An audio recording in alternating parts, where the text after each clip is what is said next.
apa kabar? Berjumpa kembali dengan program Superskor Spesial Piala Dunia 2022 bersama saya Delta Gonzalez untuk edisi 16 besar. Kita akan mengulas laga Maroko versus Spanyol.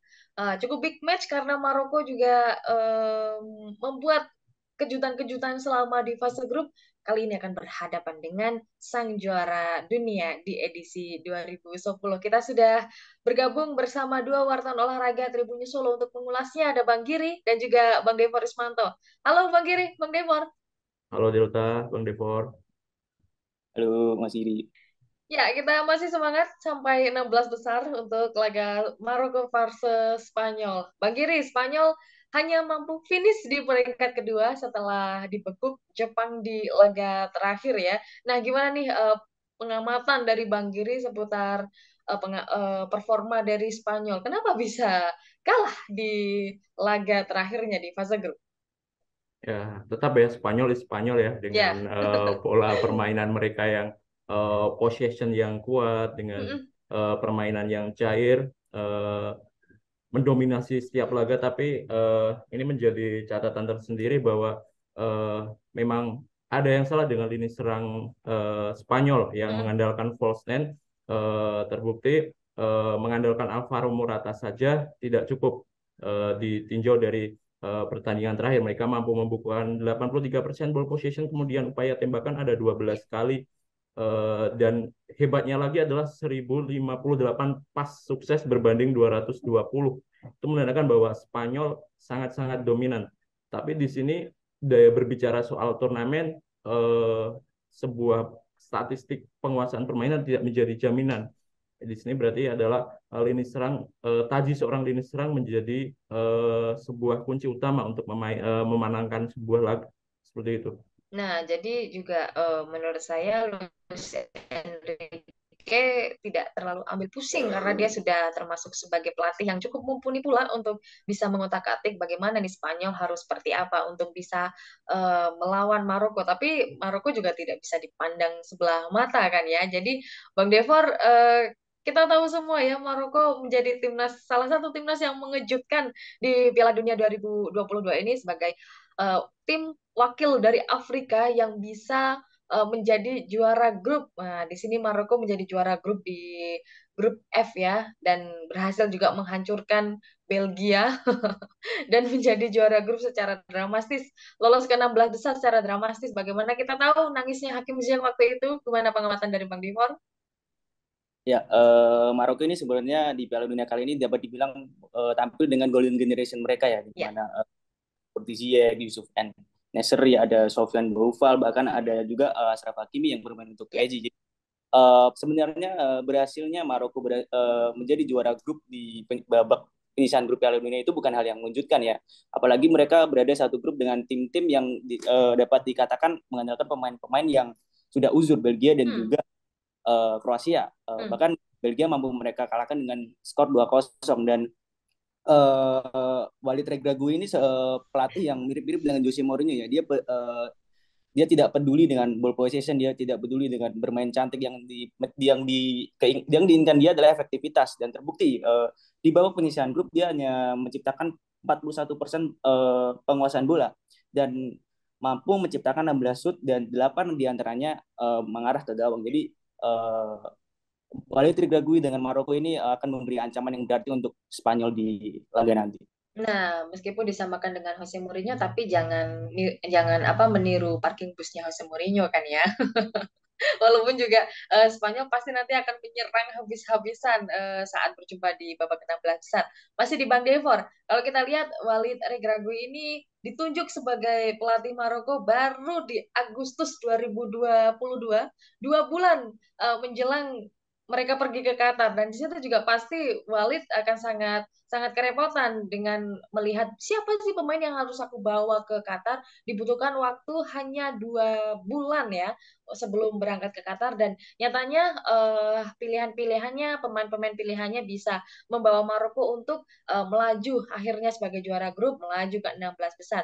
Nah, nanti ini yang akan diterapkan gaya permainan Walid saat berjumpa dengan Spanyol, apakah cukup efektif untuk bisa mengimbangi bahkan bisa mengalahkan Spanyol nanti? Walaupun Walid baru datangkan di bulan Agustus, namun pelatih yang saat ini sudah malang melintang ya di sepak bola Maroko, menangani klub lokal di sana. Bahkan dia juga mengatakan bahwa dia memantau para pemain Maroko yang bermain di liga-liga Eropa, dan terbukti di saat Hakim Ziyech yang crash ya dengan pelatih sebelumnya, dia yakinkan bahwa Hakim Ziyech harus berada di tim ini karena dia merupakan salah satu bintangnya. Dan Walid berhasil menarik kembali Hakim Ziyech yang sebelumnya menyatakan pensiun ya saat Piala Afrika karena tidak dibawa, dan di Piala Dunia kali ini dia mampu menjadi bintang ya dengan catatan 1 assist dan 1 gol. Dan menghadapi Spanyol, apakah Mbak Delta dari ngomong Jose Mourinho parkir bus, yang pasti Walid Regragui juga akan parkir bus, tapi secara agresif, secara pressing, Maroko akan bermain lebih dengan memiliki daya juang, maupun secara transisi bertahan mereka akan mirip-mirip lah dengan Jepang yang juga memanfaatkan para pemain muda yang memiliki etos kerja tinggi. Ya, Ziyech memang sempat memutuskan untuk tidak lagi bermain dengan Maroko, tapi akhirnya setelah dibujuk mau dia dan berhasil membawa Maroko untuk lolos ke babak 16 besar. Akan menjadi nasib yang berbeda jika Toni Kroos mau kembali ke Jerman. Mungkin nasibnya Jerman akan berbeda nanti dan tidak pulang lebih cepat ya. Tapi malang juga ini nasib malang juga untuk Jerman di Piala Dunia 2022 ini. Oke, ke Bang Giri ya. Di sini meski Spanyol lolos sebagai runner up, nampaknya juga Luis Enrique cukup tidak puas dengan hasil akhir karena dikalahkan Jepang. Tapi di sisi lain kekalahan dari Jepang ini juga ada kabar kalau Spanyol itu rela mengalah dan tidak mengejar ketertinggalan dengan Jepang. Kala itu bayangkan saja Jepang 18% ball position, Spanyol mendominasi tapi tidak ada gol yang tercipta waktu itu. Spanyol menyerah 1-2 di Jepang, dan ini Spanyol tidak mengejar ketertinggalannya dari Jepang ini karena sengaja ingin ingin memulangkan Jerman lebih cepat. Seperti apa pendapatnya, Bang Giri? Eh, Cocok logi yang bagus sih sebenarnya. Unik ini kan ya. Tapi di dalam sebuah turnamen kayak gini, kemenangan lah ya.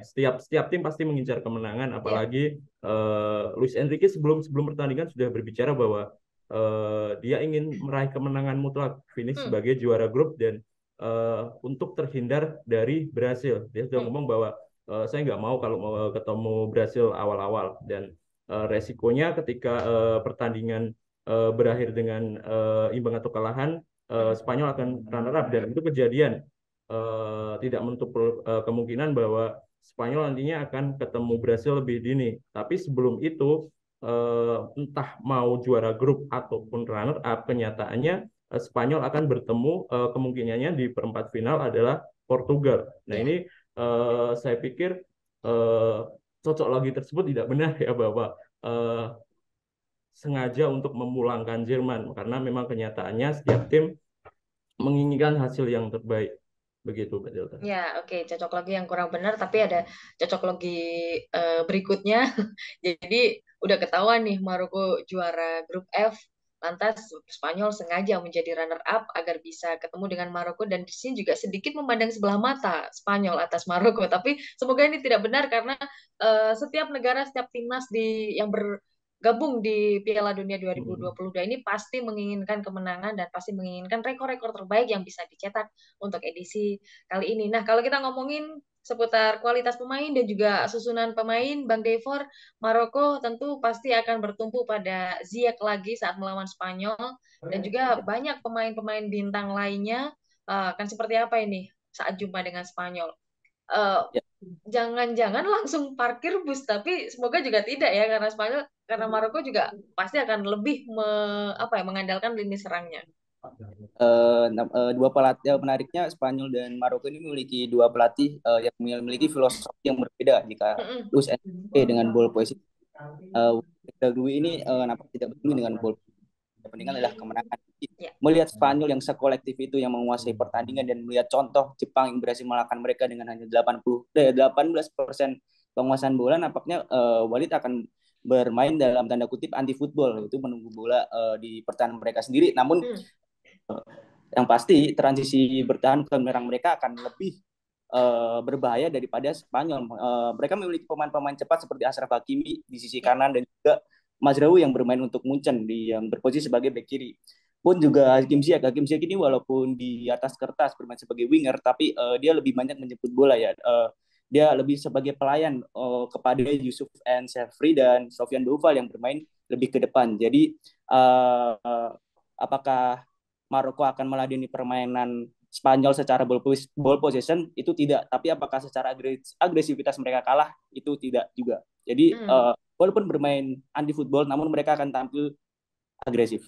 Ya, prediksi Maroko akan tampil agresif saat berjumpa dengan Spanyol yang dimana lini serangnya Spanyol juga sangat mumpuni di sini ya Bang Giri, karena Luis Enrique akan berpikir lagi, akan memutar otak lagi siapa ini sebenarnya yang akan menjadi pengiring dari Alvaro Morata, yang memang Morata di Piala Dunia kali ini lebih bersinar dan memang tak tergantikan di skuadnya. Pendapatnya Bang Giri? Oke, saya pikir dari segi permainan dulu ya, bahwa mungkin sedikit koreksi untuk Bang Devor, Hmm? bukan Maroko yang parkir bus, tapi eh, Maroko yang akan dibuat parkir bus oleh Spanyol.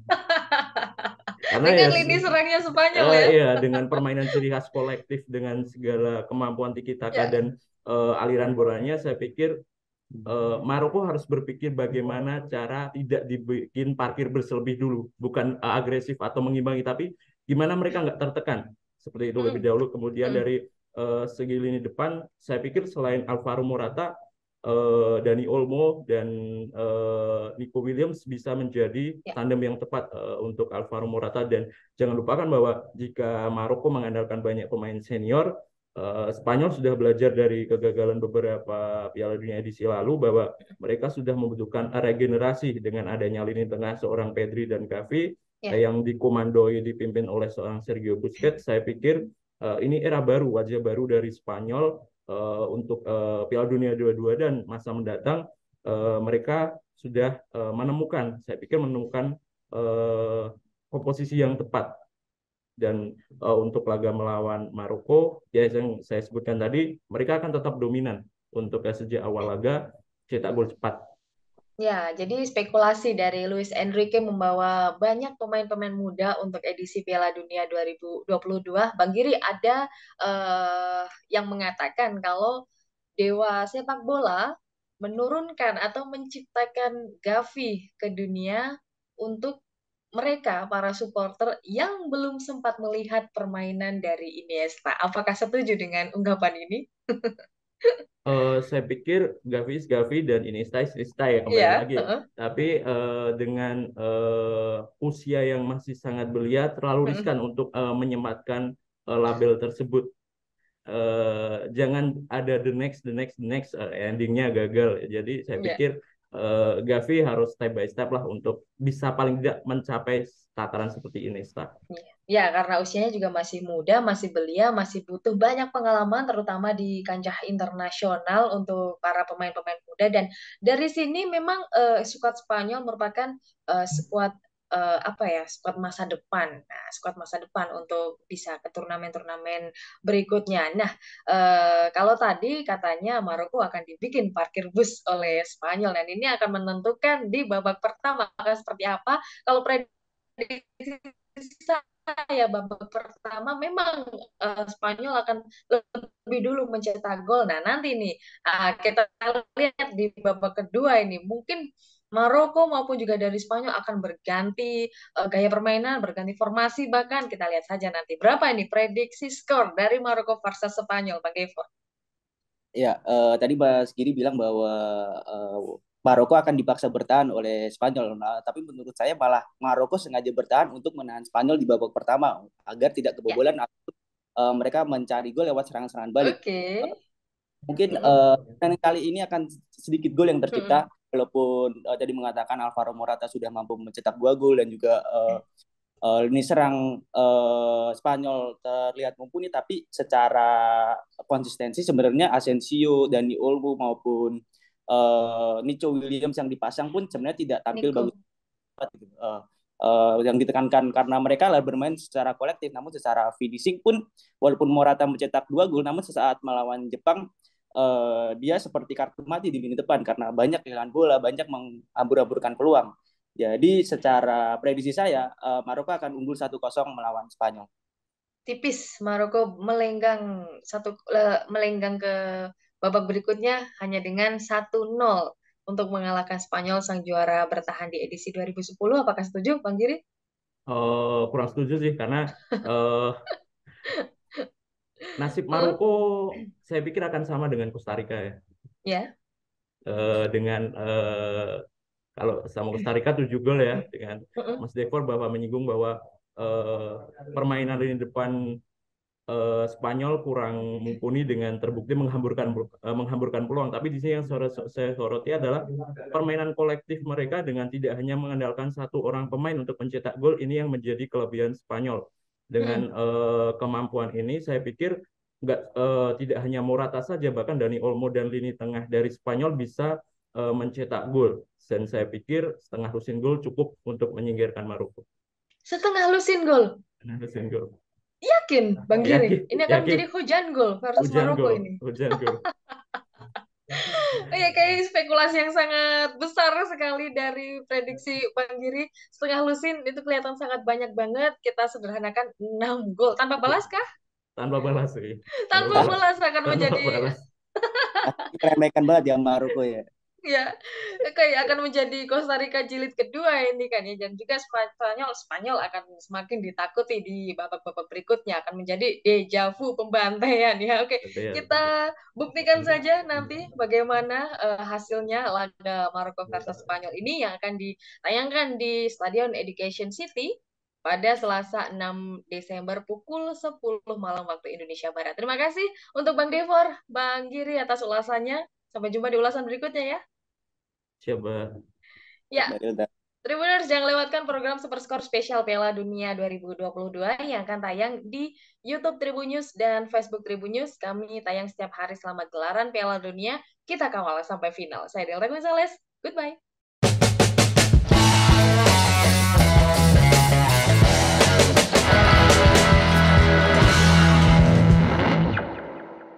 Terima kasih sudah nonton. Jangan lupa like, subscribe, dan share ya.